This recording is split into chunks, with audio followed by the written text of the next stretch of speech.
On s'attend dans les premières heures, les premiers jours de son mandat, mais probablement dès aujourd'hui, à des opérations d'expulsion massive. On parle de potentiellement 11 millions de personnes qui vivent aux États-Unis, pour certains depuis qu'ils sont enfants, qui travaillent aux États-Unis, qui contribuent à l'économie, qui parfois ont des maisons, qui consomment, etc.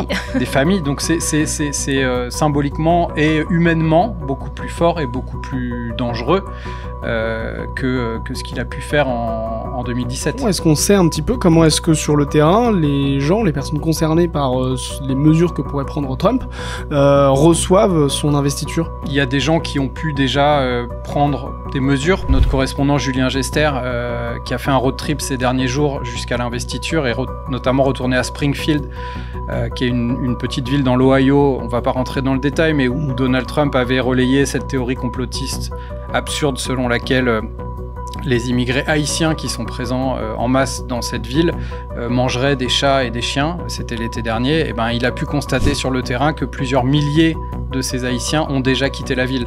Parce qu'on sait que Trump en a fait un symbole et c'est probable que dans les jours ou les semaines à venir, il y ait une opération d'expulsion massive qui se déroule dans cette ville, même si par ailleurs, la plupart de ces immigrés haïtiens ont une protection juridique spéciale qui leur a été accordée et que Trump pourrait d'ailleurs, sur laquelle il pourrait revenir. Mais voilà, ça montre bien que des gens déjà, avant même que Trump soit arrivé au pouvoir, ont pris des décisions pour d'une certaine manière se protéger de ce qui pourrait leur arriver.